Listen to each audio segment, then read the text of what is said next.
Split all recordings. I think I remember how to do this thing.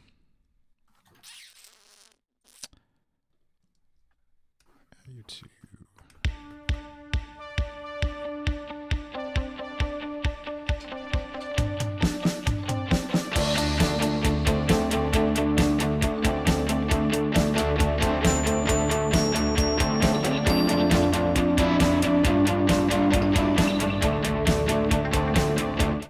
Hello, welcome to the YouTube podcast, episode number 80, the big 80, 40 times 2.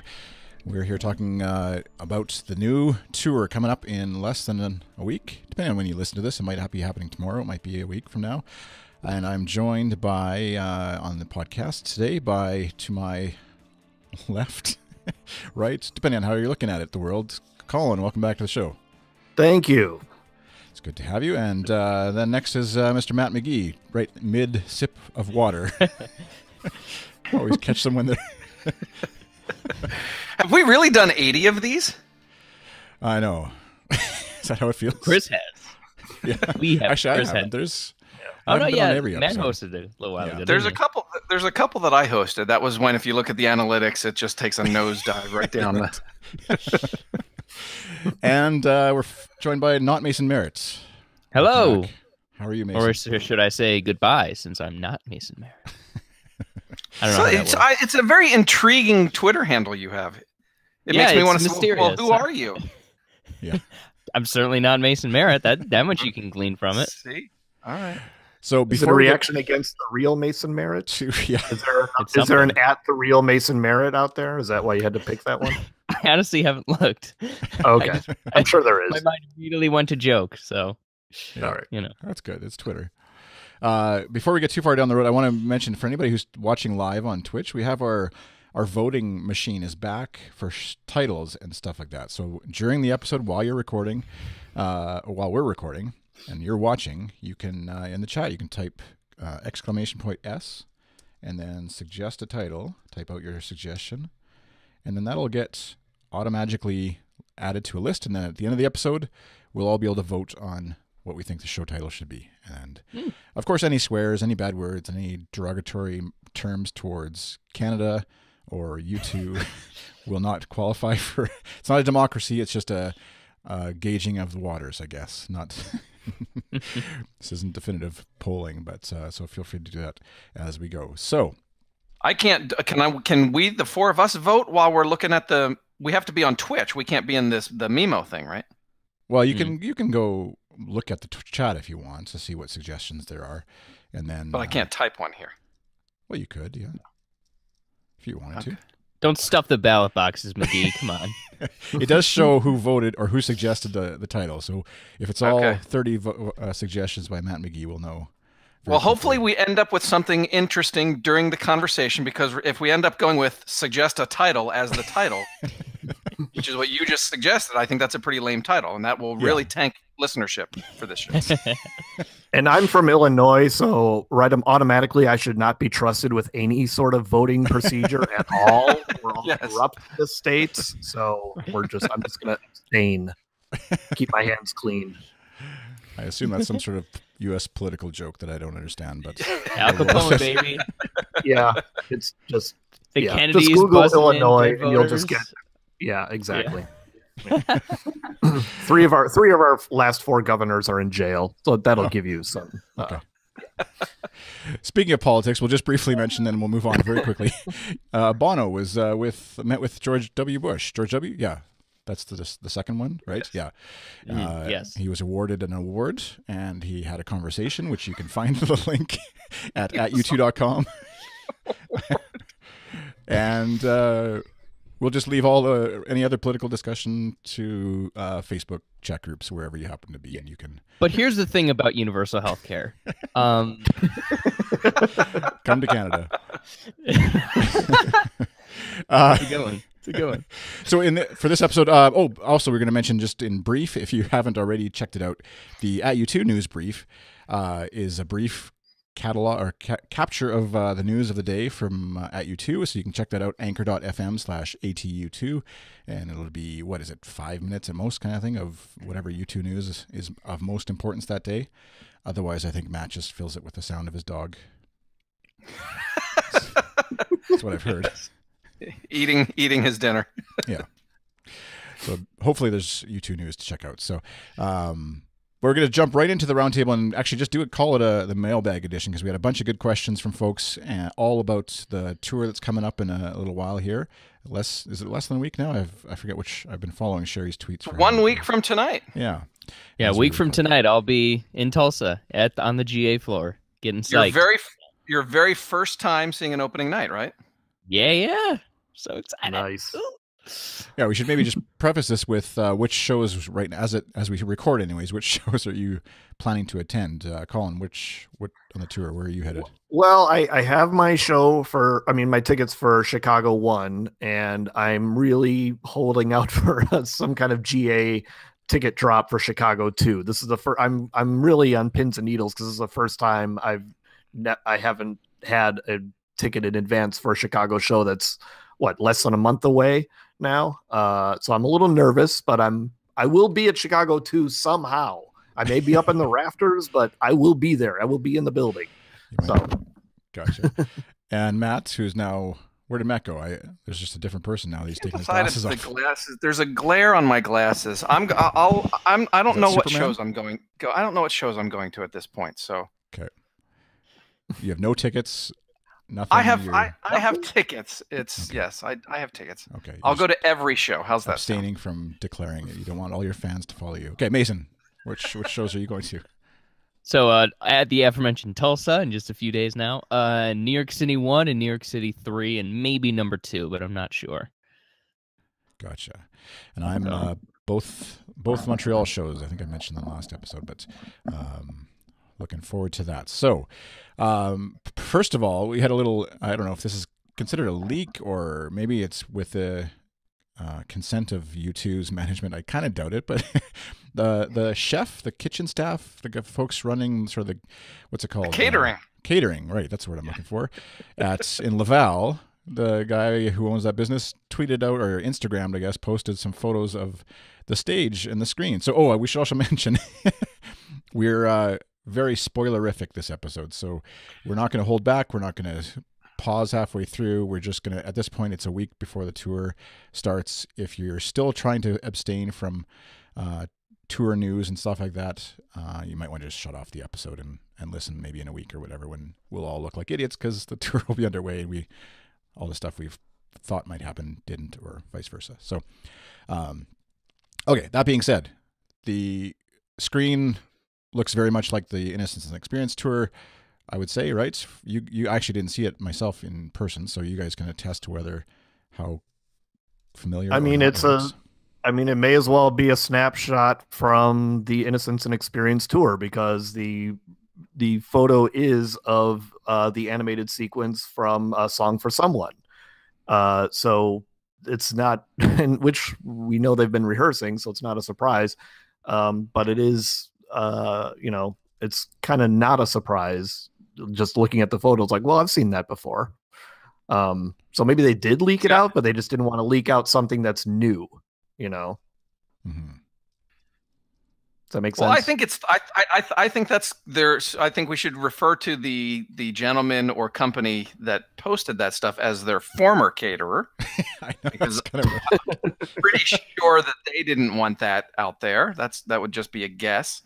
Yeah. But I did not know that song has been rehearsed. I'm not totally avoiding spoilers. I'm kind of avoiding spoilers, so I should not have volunteered to be on the podcast tonight. But there's certain things that have just sprung to mind. Well, you're gonna have to post the videos from Tulsa, so you're gonna get spoiled. So. Yeah. Well, the thing is, it's not. Like I said, I'm totally avoiding. Like somebody in our Slack, like a few nights ago, said, "Wow, if that's if the set list they rehearsed tonight is the actual set list, how great it is." And like I haven't seen it was U2 Song was posting stuff, right? And so I think like on the second night of rehearsals, that's the only night that I've actually clicked to read. And it wasn't like a full set list. It was like 5 or 6 songs. And then in our Slack, I've seen, another 5 or 6 songs get mentioned. So so I kind of have this vague idea of what's been played or what's been rehearsed, but I have no idea like what a set list might look like or anything like that. So anyway, that's where I am with spoilers, and yeah, I'm guessing that's their former caterer at this point. He did manage to get a picture with Dallas holding a guitar. I'm going to assume maybe one of Edge's guitars before he was probably, well, he posted it after they had left Laval. So I guess, yeah, it's safe to say he won't be back probably next time. I'll look him up on Lesson LinkedIn learned. when I get a chance. Yeah. Yeah, exactly. So, which it's, I mean, I think in thinking about it, really, I think at this stage of U2's career, they're definitely less worried about that kind of stuff than they would have been, say, Zoo TV era or something like that. But still, there's, you know, a certain amount of secrecy and surprise they want to be able to have.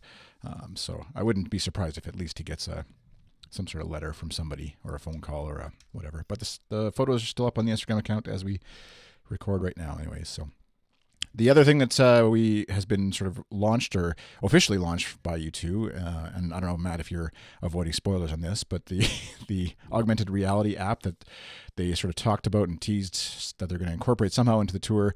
They released an app for iPhone and Android yesterday, I think it was now, and earlier this week anyways. And so you can download the app now.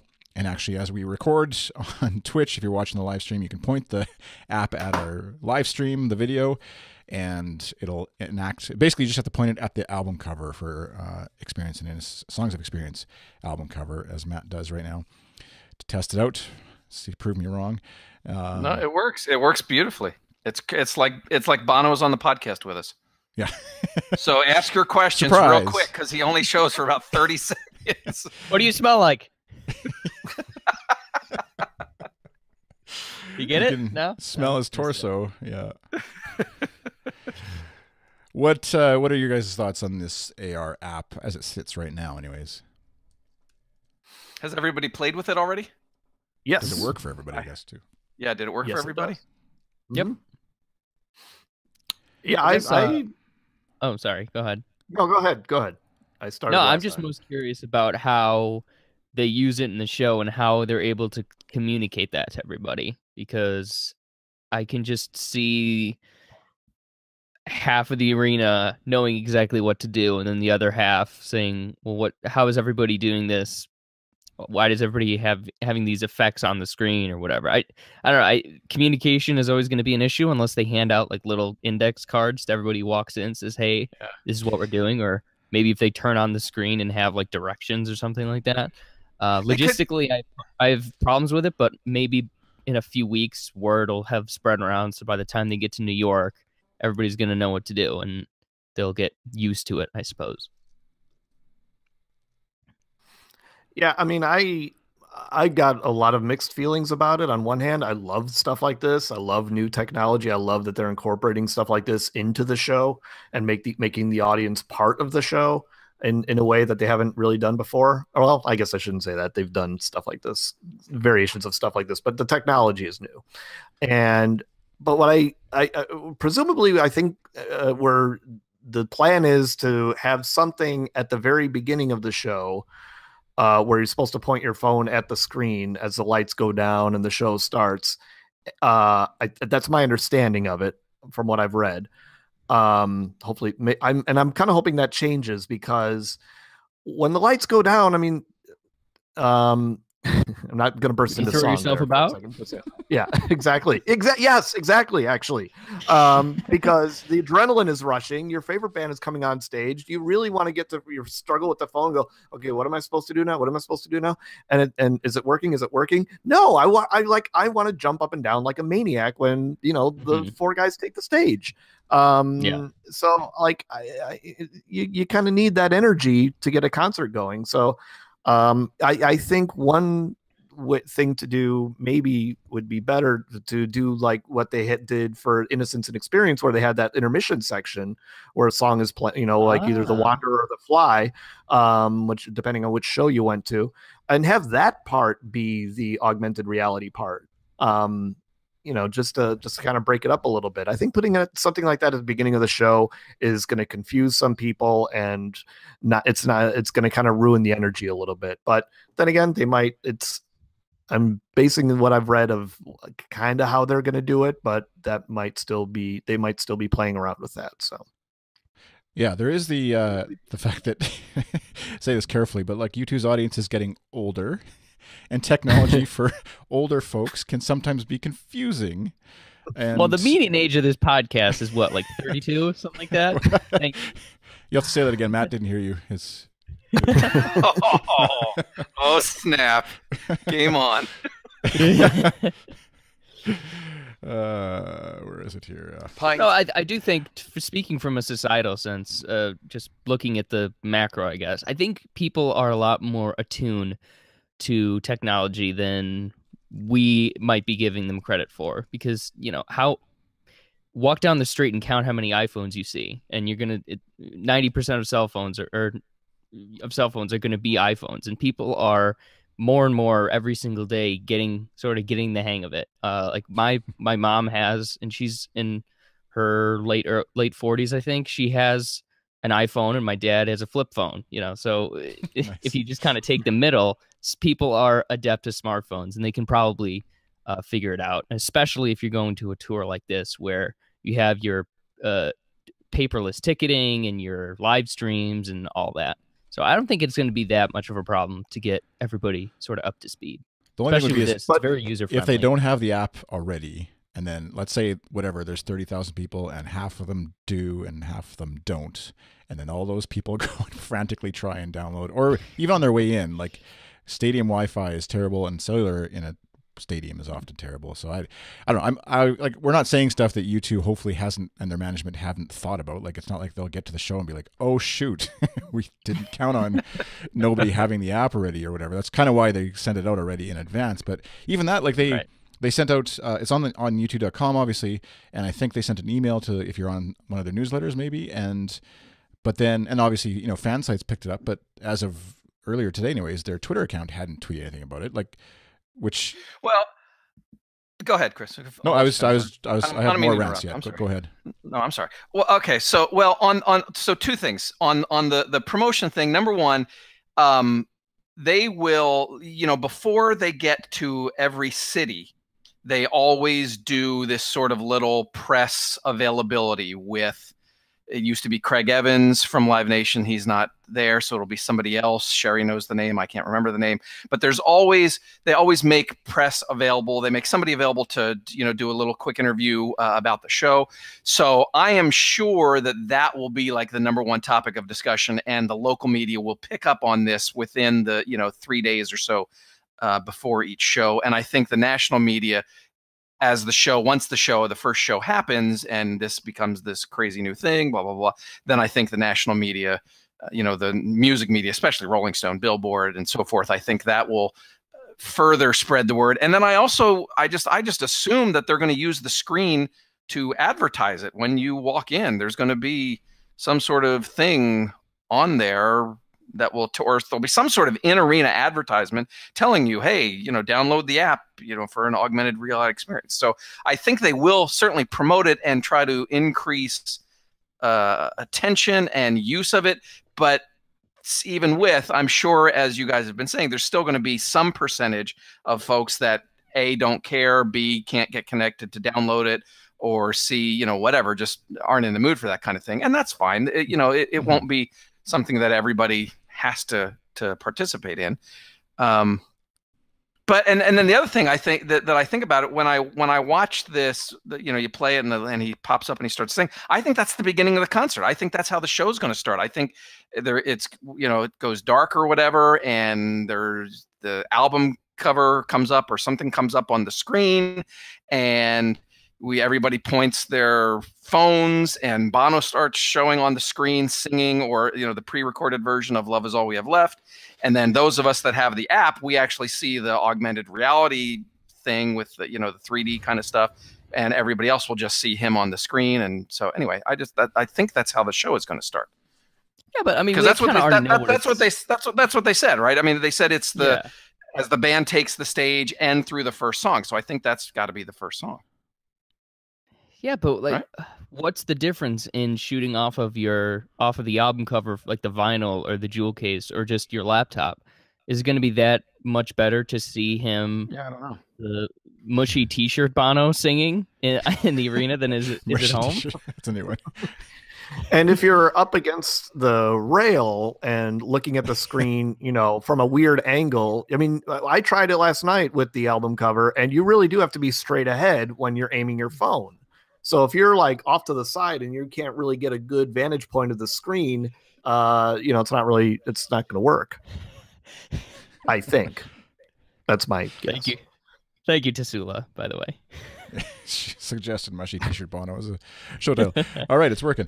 Yeah, and I think that's all interesting, and I'm with Mason. I think it feels like it's a gimmick for gimmick's sake. It doesn't feel like this great, cool, like innovative thing that they're gonna do in what we know right now. Maybe they'll blow our minds and it'll be amazing and all that kind of stuff. It feels like a little bit like, here's AR. We can say we did AR, and it looks like we're hip and cool with the kids and stuff. And I don't know. Well, yeah, it won't make or break the show.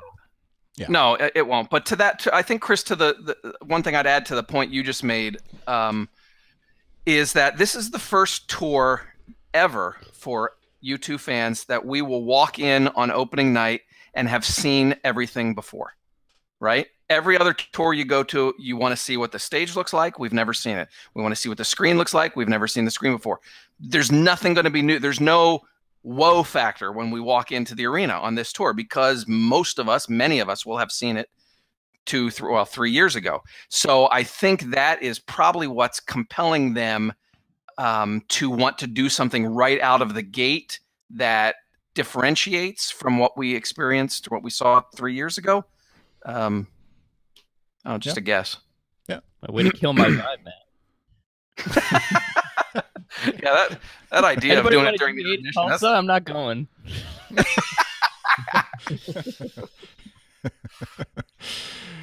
Mason's out. All right. Yeah. Now, I think they're going to have something. They're going to have something other than VR, something maybe we're not expecting, or some cool new usage of the cage or something. I doubt that their whole gimmick or their big project, I guess, is going to be the first song and then out. But oh no, yeah, I know, I agree. I'm sure there'll be plenty of new stuff throughout the show, but I think they're very well aware that we're all walking into an arena and seeing something that we've seen before, which has never been the case before with a new tour. I'm still holding out that the cage is going to do some form of projection, and it's not going to be a 2D image anymore. Like the technology's there. Like I played with it in school a few years ago that you can create stuff, and with holograms and all the crazy stuff people are doing, I think the cage, there's more to the cage than is being let on, or the screen, I should say. More than I think Chris was just alluding to it. You're alluding to it like spinning around, like during the shot. That would be like cool. Kiss drummer style, my mind. like yeah. Why not? That would be a sweet The Fly or they have enough Mysterious face Ways. paint. But... Yeah. Mm-hmm.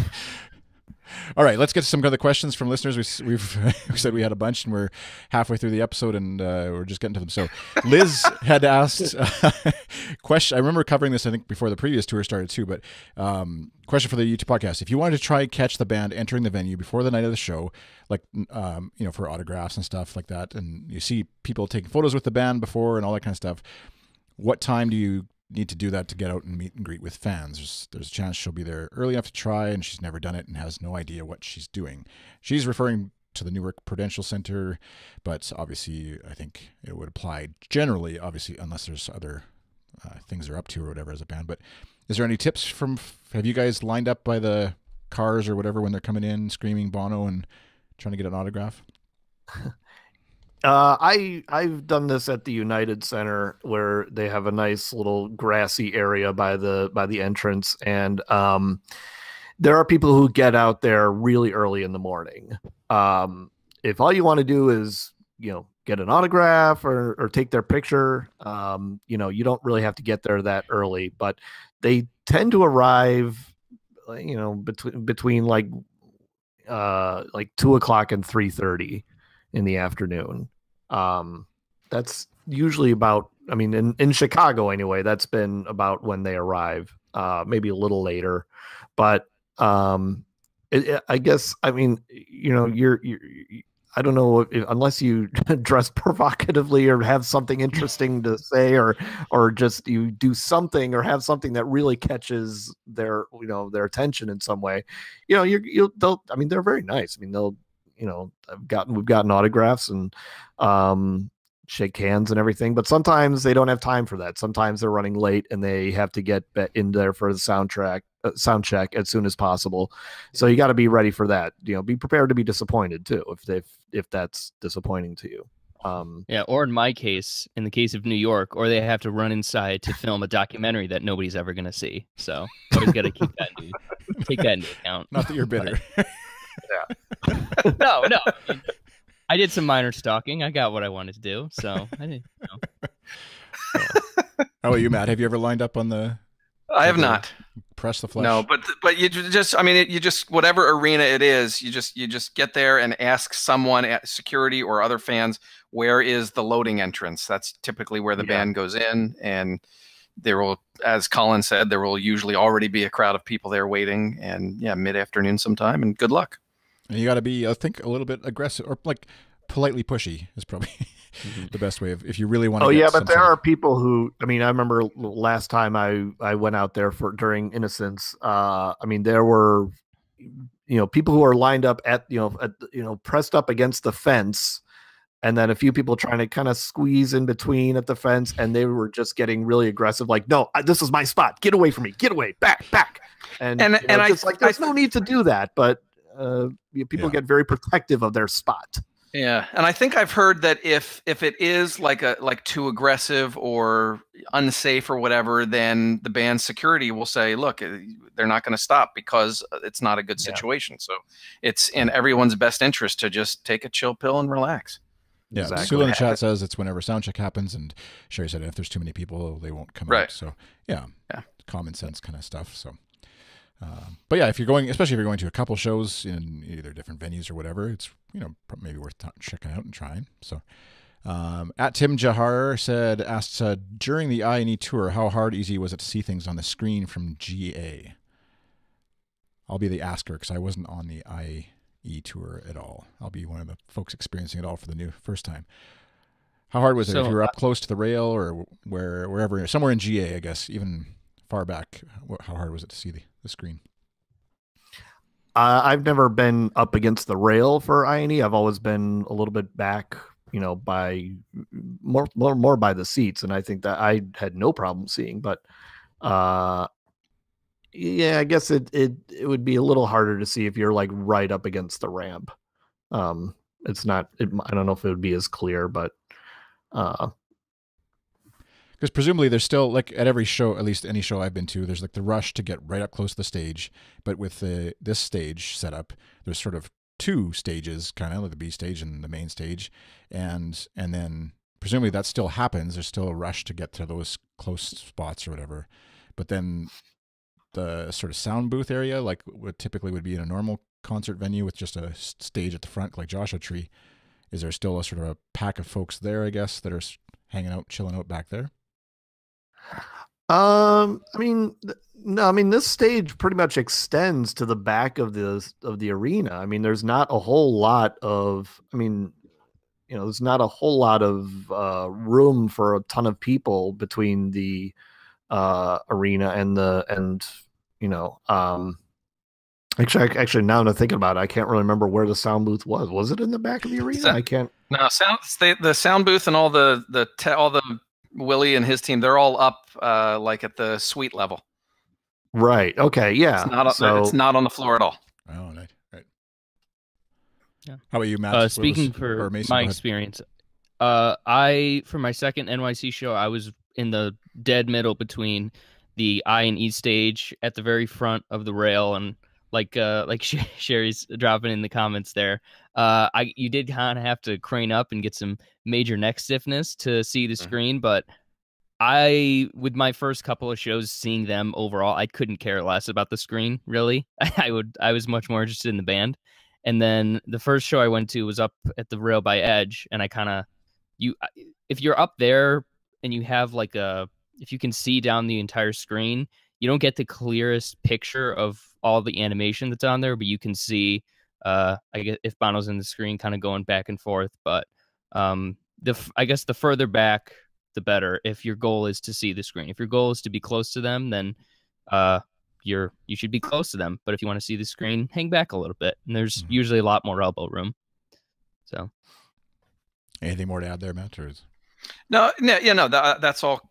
I agree with all that. And then I know on the the 2015 tour there was usually enough maneuver room, as Mason was just saying, or as not Mason was just saying, that fans would knowing that okay, the band's about to move out to the second stage, then everybody would go out there, and so yeah, you can kind of maneuver your way through and give yourself enough room to see whatever you want to see throughout the night. Yeah.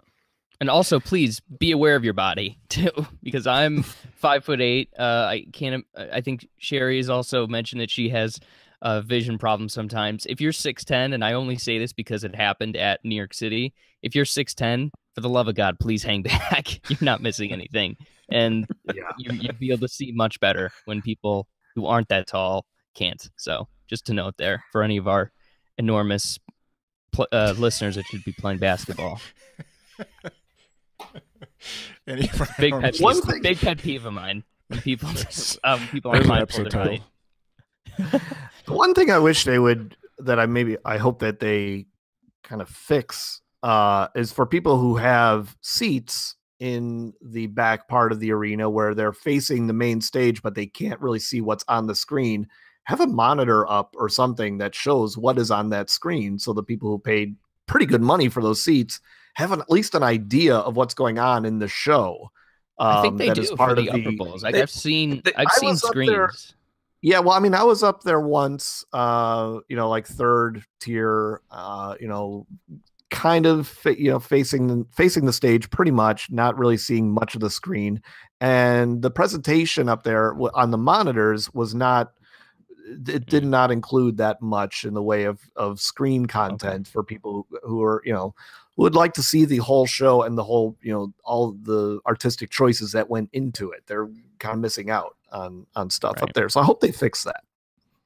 Yeah, Sherry's saying the monitor is only focused on the band and it's black and white, not color, no focus on the screen. Yeah.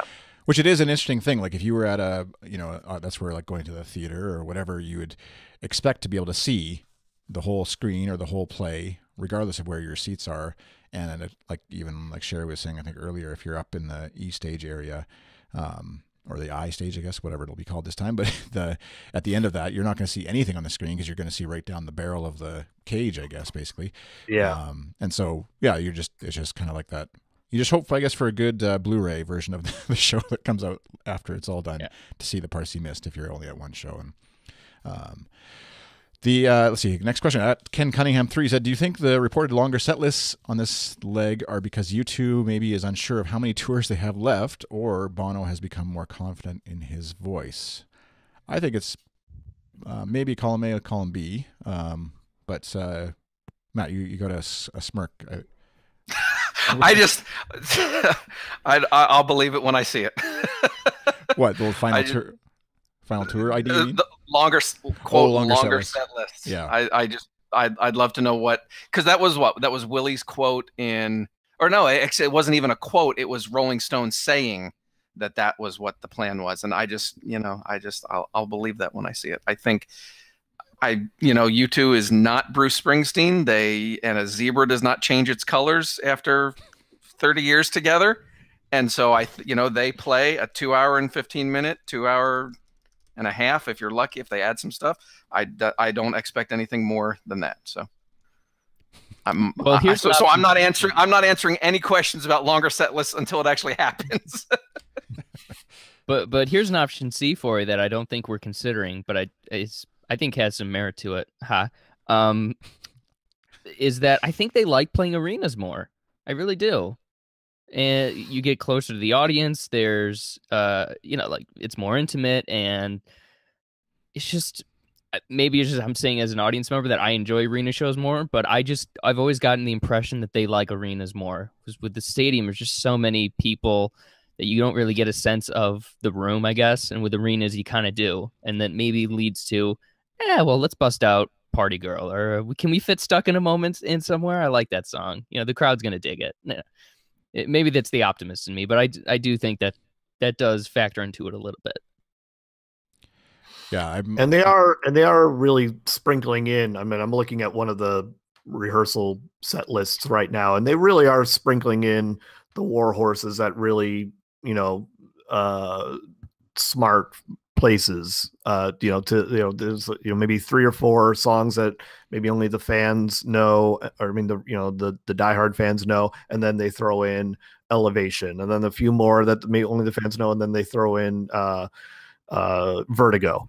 And, you know, so I mean, I think I agree with Matt that I really don't think that the set list I'm looking at right now is going to stick, because it's just like, that's a lot of songs for a U2 show.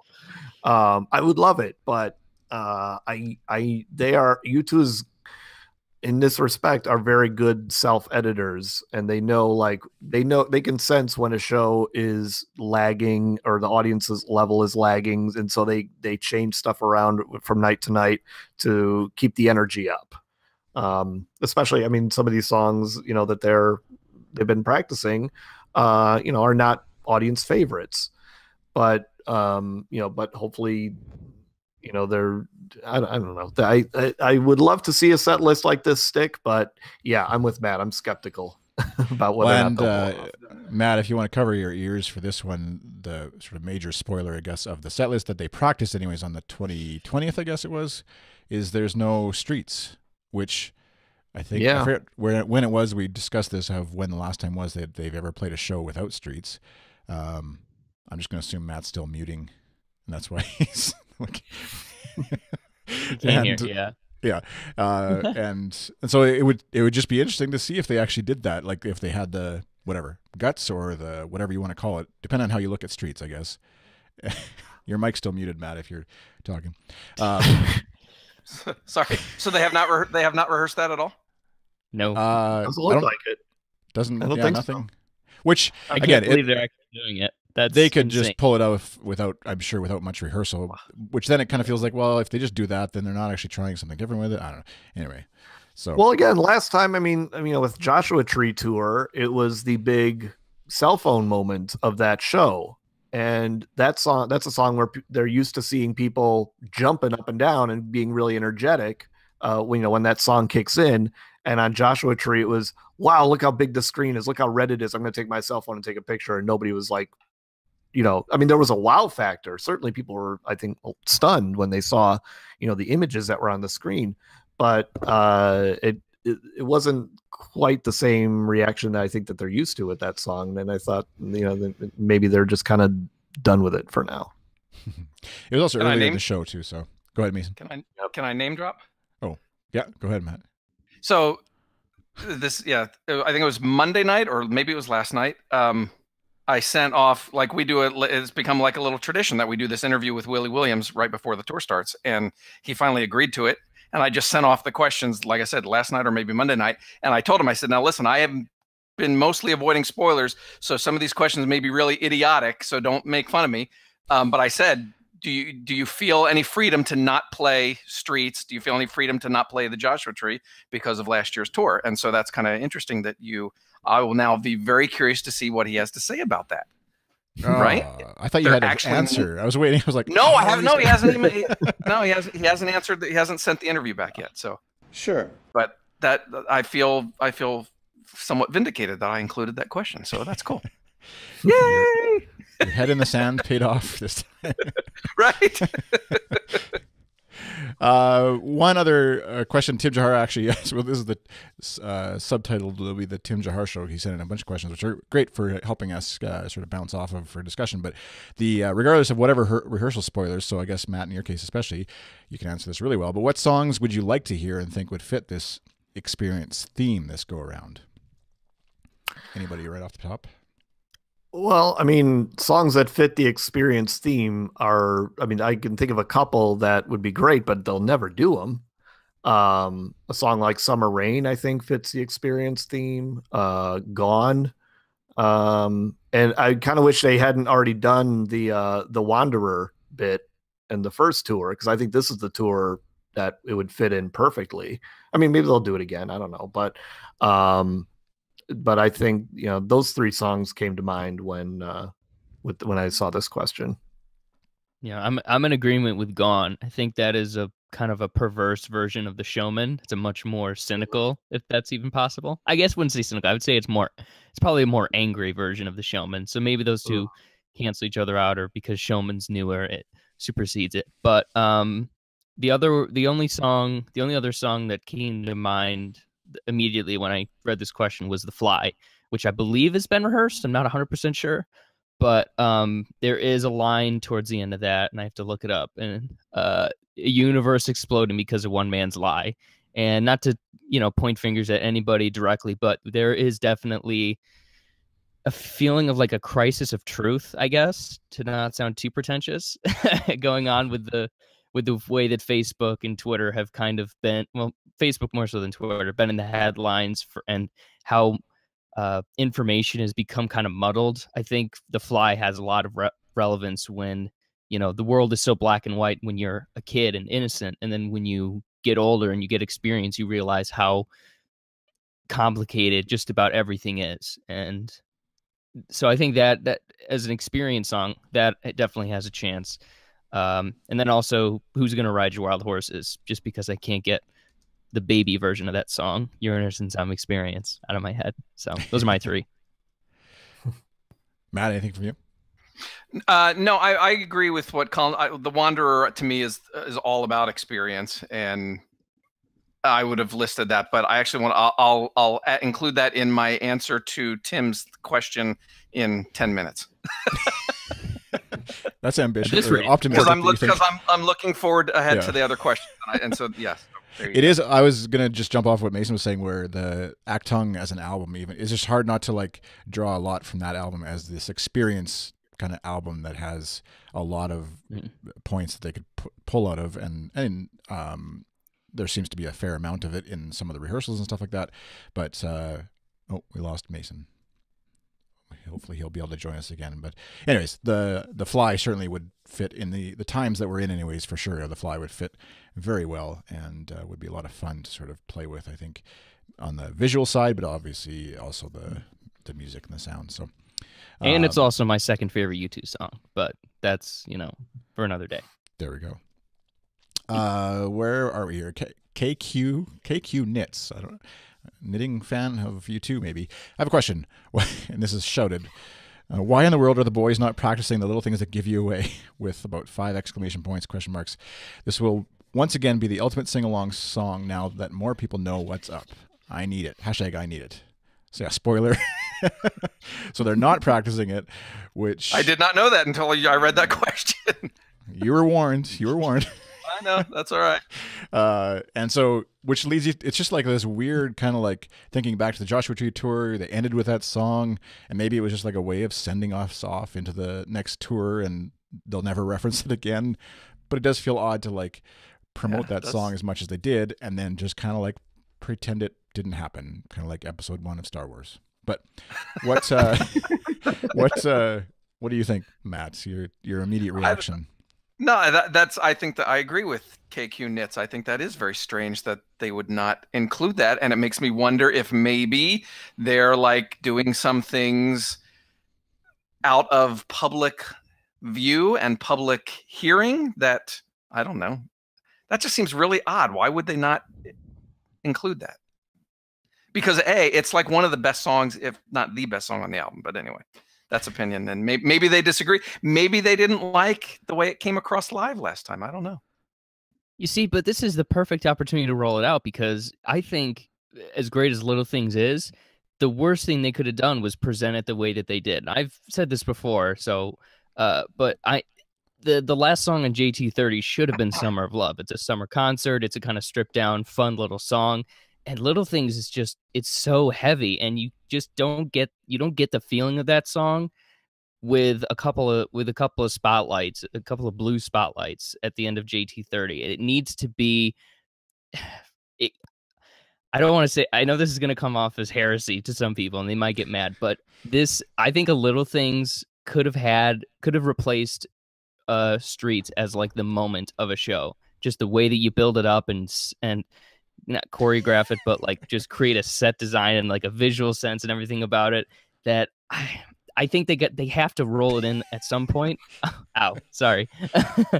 They have to roll it in at some point. They're just because that could be the moment of the show that we all come away saying, blackout and blah blah blah. That was all fine, but that little thing, when they played Little Things, that was pretty spectacular. But I do think it'll pop up, maybe in a rotation, or maybe they find a way to fit it in. But I am just as confused as you, knitting person, whatever. KQ knits. Yeah. We'll shelve the discussion of whether Little Things is equal to Streets, I guess, maybe for another episode. I'm not saying it's equal to Streets. I'm saying it can have like a very cinematic kind of presentation that oh, wow, cool. But, okay. All right. You and Matt can fight it out someday. Any further comments on Little Things? I mean, I go ahead, Colin. I agree with Matt. I think they probably weren't crazy about it live, and it could just as well be a momentum killer during a show, just in terms of the pacing of the show and where to put it. I mean, again, I'm looking at the set list. I was like, well, where would you put it in the middle of all this? It's hard to say. Mm-hmm. Yeah, Sherry said in the chat, do you think it's too emotional of a song when you blend in other songs of innocence, songs of experience, songs that are already emotional? At Tom Haverilla asked, with all the callbacks to Songs of Innocence on Songs of Experience, do you think U2 will play any full songs from Songs of Innocence on the upcoming tour? If so, which ones? So I don't know how we answer this. So Tom has maybe not been paying attention like me. I hope he's not listening to this then, because then for him. Definitely, they have practiced songs from Songs of Innocence. So, spoiler there, I guess, Tom. Sorry if that's the first time you've heard that. And Cedarwood Road, Raised by Wolves. See, Chris, the cool thing coming into this is that when we started talking about the Experience Innocence tour, Iris, I think the unanimous idea was they're at least going to play Every Breaking Wave, because that's like Bono's favorite song, and it's the one that they seem to love the most.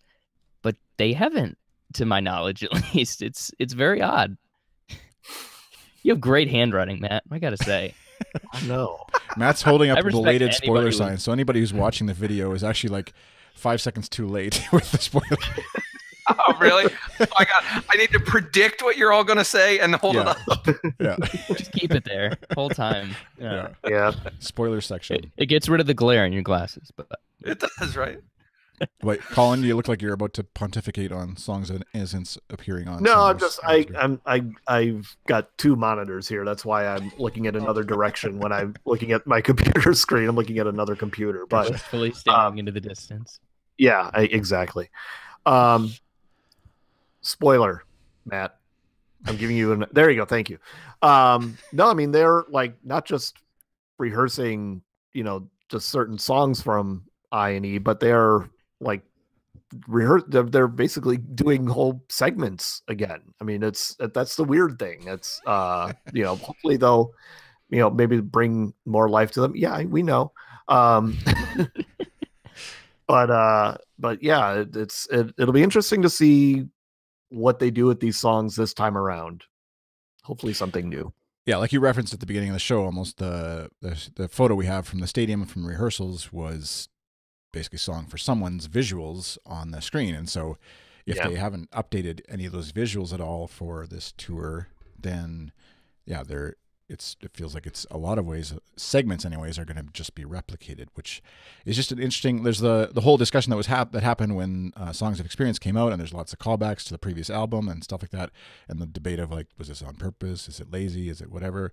And we kind of, I feel like, settled that of like, it's interesting and creative and fun, but a whole tour that has chunks that are copied or replicated from a previous tour is kind of different territory. And I think, like with someone, it's not the U2 Experience tour; it's the U2 Experience and Innocence tour. I think there has to have some sort of carryover from the previous installment. It's like in a movie sequel. Are we just gonna? Yeah, we have the new Batman movie starring Batman, but is Jim Gordon not there? Is Alfred not there? Why wouldn't you have them there? They were in the last one, Why start from scratch when you have a nice foundation to build on? So, and I just, by the way, combined my two favorite things, so go me. There we go. There's also the aspect of, like, with the Joshua Tree tour being sort of stuck in the middle of them and not necessarily planned that way when they started the Innocence and Experience tour originally, maybe. And so this is kind of like just part B or side B or whatever of that whole tour, and the Joshua Tree thing is kind of a little blip in the middle. And in 20 years we look back and when we're still podcasting about U2, we'll remember that as just a nice, it's like leg 3 and 4 instead of a completely new tour, is what Sherry's saying. So. Exactly. All right, the question I know that's burning on a lot of folks' mind. Get a neon spoiler sign, Matt. Tattooed on your forehead, I guess. Tasula. It's too bad Tasula isn't on this episode to talk about this, because I know she has lots of thoughts and feelings about it. But at Tim Jahar's final question was, can you all talk about why Acrobat is so desired? It's my least favorite song on Acting Baby, so I'm genuinely curious why so many fans want to hear it. And Matt had his... You wanted to run with this one. Well, yeah. I wish Tasula was on the podcast as well, but she and I feel the same way about this song, so I believe I can speak for her, because we feel the same way as Tim in that I don't know if it's my least favorite song. I just don't think it's going to be as great as everyone has built it up to be for the last 30 years that they haven't been, or 27 years or whatever, that they haven't been playing it live. And I've probably said this on previous podcasts or whatever, but I think it's going to just come across like the way Electrical Storm came across when they tried playing that on the 360 tour, was it, I think? And they played it like 4 or 5 times, and they were like, this just doesn't work live. And so I don't know. I don't get well, I get, I don't personally share in it, but I get why I think it's because that's the album that most fans, at least the online fans, always in our poll have always voted that to be the favorite album. And that's the one song from that album that has never been played. And so it's kind of got developed over the years, this mythic thing. And it's, God, if they ever play Acrobat, oh my gosh, the world will shift on its axis and all this sort of stuff. And I don't share that. But this goes back to that previous question. I saw it had been rehearsed, and I think when the one article I looked at from very early in the Montreal Laval, is it pronounced Laval? Laval is how English Canadians pronounce it, but okay, Laval. The one that I saw from there was Acrobat, and it had also The Ocean, extreme rarity from the Boy Tour, and I thought that's interesting, because to me those are two of the most autobiographical songs Bono has ever written. I think if you look at The Ocean with, I thought the world would listen, if they would listen to me, I think that is like pretty much describes him throughout the 80s. And I think the line in Acrobat, I must be an acrobat to look like this and talk like that, that to me is what he has been saying for years about his life. If you go back to the Innocence and Experience tour, when he does the thing where he talks to himself during Bullet the Blue Sky as his younger self, and there's all this, he sees, hypocrisy or inconsistencies, and this is not what, my younger self expected you to be. That to me is just summed up in the line that I must be an acrobat to look like this and talk like that. And so I think those are two of the most autobiographical songs that he's ever written. And so I think those two songs fit in really well with this new album, which is probably the most autobiographical album he's ever written. And then to bring it back to what Collin was saying earlier, I think The Wanderer is also a totally autobiographical song. And so I think that would be a perfect fit as well. So anyway, I don't know if that answers Tim's question, but I think for me at least, that may explain why this is the tour that they're pulling it out, because that line and the autobiographical nature of it fits in with everything else that I think is going on.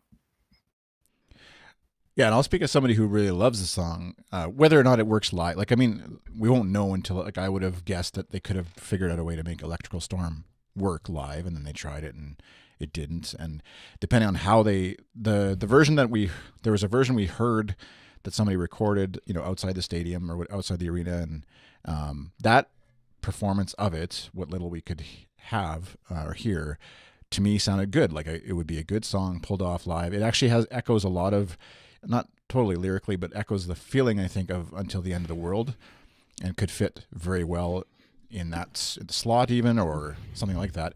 And so as someone who likes the song musically and lyrically, I think it could work, and I think that's why it is the optimist in me, I guess, thinks it'd be exciting to see them perform it, both for the reasons that it's never been performed, just for to be able to say I was there at that show where they tried it in Montreal, and then they never played it again, maybe, or whatever, or to have it pull off and go well, which, like I said, I believe they could do it. Whether they figure out a way to do it, that's what remains to be seen, I guess. So I think the album version, to me, what I hear on the album doesn't sound like something that will translate live. Now, if they change the album version up and figure out a way to present it live, some new version or different version or whatever, then sure, I think that I'm open to that for sure. Yeah, if I can jump in here. When I first started listening... No, okay, sorry. All right, never mind. When I first started listening to these guys, Acrobat, in my first run-through of all their music, it was like in my top 10 favorite songs immediately, and I only found out later that it was this mythic sort of creature, I guess, just sitting there, and the toy on the top of the shelf that you just can't quite get to. And I think that's the heart of the song. I mean, I agree both with Chris in that I love the song and I think it would work, and with Matt and Tasula about how it's been built up for so long. How could it possibly live up to it? And I just think it's a classic case of people wanting what they can't have, and once they get it, they are all right with it. But either it's going to be a letdown, or it's like going to be opening a present on Christmas morning, and most likely it'll fall somewhere in between. But I'm excited to hear it. I think I've heard 10 seconds of it on like a grainy Facebook video, so I have no idea what to expect as to if they change the structure or anything, or any of the visuals that go along with it. So, and if they play it once and never again, then I can hold that over people's heads. So, I feel like the same way that Little Things was like a dud, but then they figured out a way, like later on with Kimmel on the Kimmel Show and other places, to like actually do it. I feel like that's how Acrobat could come out, where it's like they try it once in Tulsa or wherever, and they do it in like this. They don't build up to it. They don't have it doesn't fit thematically. It's just kind of like plopped in the middle, so they can say they did it. That would be, I guess, a disappointing way for Acrobat to get played, I think. But I feel like thematically they could really fit it in somewhere, even if it's just like part of it or whatever. And it could pull it off really well, especially the Edge solo in it and stuff. Is just like would be. I was just gonna say, yeah, I think that's what will sell more people on the live version of this when it gets to Edge's guitar solo. I mean, come on, you're talking about some of the. I mean, this is great musicianship from all four of these guys when it gets to that part of the song. It's a complex song, rhythmically and everything. And I just think I think they know that a lot of fans have been clamoring to hear it, because it has that mythical status of being the only song on arguably their greatest album that has never been played live. And it's just, they think, okay, well, now's the time to give this a try. These fans have been very patient with us in our set list. So maybe for them, we could try this, maybe not every night, but, when they're doing multiple nights in a city, maybe do it the second night, that sort of thing. I could see it becoming that kind of song, that sort of switch out song. So I want it to happen. I really do. I just do. I seriously get chills even just thinking about like the bass line just kicking in. Yeah. The intro of the song. Like, I don't know what this sounds like fighting words, I guess, but like what kind of YouTube fan wouldn't love to hear Adam kick into that bass line at the beginning, just like filling the whole stadium with that. A bad one. Yeah. No, I didn't say that. You said that. A bad YouTube fan would not want to hear that. That's a good title right there. A bad U2 fan would not want to hear that, because somebody suggest that should be the winner right there. Yeah. You can have the fight with Tasula and Matt in the Slack chat after Mason. And hearing the MP3 video or like audio of this song being played, again, we just need to remind ourselves that that's only half the battle. The other half is how you present it. And I know I kind of have a rough idea of the songs that are being played and kind of the order, but I by no means couldn't rattle off the entire league set list. But if memory serves, they did put it in a pretty good spot behind one big song and then in front of another big song. So and you don't need the spoiler. I don't know. I can't remember which way. It was Vertigo and then Acrobat and then You're the Best Thing. So it is a weird pairing. I feel like to go. Yeah, I thought there was I thought I could have sworn Fly and Until the End of the World were in there somewhere. Maybe there's another. This is the set list at least from the April 20th. So, yeah. But where is it in relation to Salome? Because I know Salome and pops up somewhere. Oh, that wasn't on this set list. I know. I want somebody out to be like, oh, Salome, and then is it before or after Stateless? That's what I want to know. Yeah. No. Slug is that? It's Stateless is by Slug, and Your Blue Room. That's the East. Gotcha. So sweet. Yeah. And then Gavin Friday comes out for Big Girls Are Best. I think. Sure. That was incredible. This was the show we all want to see. I think. I mean, they get Patti Smith out there to spit on some people, and then you got a show. There's about 4 titles there we could grab. Okay. Yes. I think that's a good time to wrap up the episode. In terms of other stuff coming up besides the tour starting in a week, there's the U2 conference happening in Belfast, and you can find more details about that at u2conference.com, as the site quickly loads for me here, and check it out there, get tickets, and head over to Northern Ireland in mid-June. So I'll be going to Montreal, and y'all can go to Belfast and check out the U2 conference. Hold on, did anybody? I spent a good 2 hours waiting in line Saturday morning. Did anybody else get the the Record Store Day release of Lights of Home with the Beck remix on it? How was the anybody Beck else remix? Get this? Have you but heard it? Well, I heard it once because somebody posted it online somewhere. Now it's gone. I can't find it anywhere. It's pretty good. I mean, but like the main change that he made with the song was that he took the end part of "Free Yourself to Be Yourself" and made that the chorus of the song. So you hear that more, and then the chorus that's there now becomes a bridge. So he kind of flipped it around a little bit, but it's Lights of Home is one of those songs that's been remixed twice now, at least twice. And I think it's just one of those songs you can't screw up. It's that good, So how about Mason or Matt? Did you guys pick up the records? I did not. No. All right. No, sorry. 1 out of 4 podcast hosts on this episode picked up the record. So I guess we should also hand in our U2 fan card at some point. I just haven't taken the plunge into record collecting, and I know if I did, I would dive off the deep end, and then my kids wouldn't be able to go to university. So, and Sherry says we'll be giving away one of those at our Tulsa event, which is also coming up around the Tulsa show, in case you're not aware.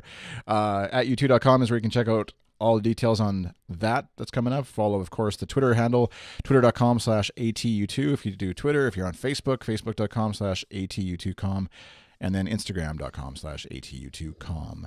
Where can folks find you, fine gentlemen, if they wish to disagree with any of your sentiments on this episode or otherwise? Starting with you, Collin. At Collin_Souter. That's capital C and capital S for Collin Souter. And Mason? You can at not Mason Merritt on Twitter, or if you come to Tulsa, you can say it to my face. I dare you. I'm imposing. I'm 5'8", pale, 140 pounds, soaking wet. Yeah, and I'm gonna cry when I hear Acrobat. So that can't be a show. That can't be a show title. So just so you know, don't nominate that. Probably shouldn't have titles with spoilers in them. Matt, how about you? Where can they find you on Twitter? I'm at Matt McGee on Twitter, at least for another week or so. I'm Chris on Twitter, and this has been the episode 80 of the good stuff, the At U2 podcast. You can find links for this, anything we discussed in the show notes here at goodstuff.fm/ATU2/80. And I think that's it for this episode. Thanks, everybody, for listening. Thanks for those who tuned in live. Thanks to Bono and the Edge. Which is why Edge and I have taken up miniature golf. And we will see you again next episode.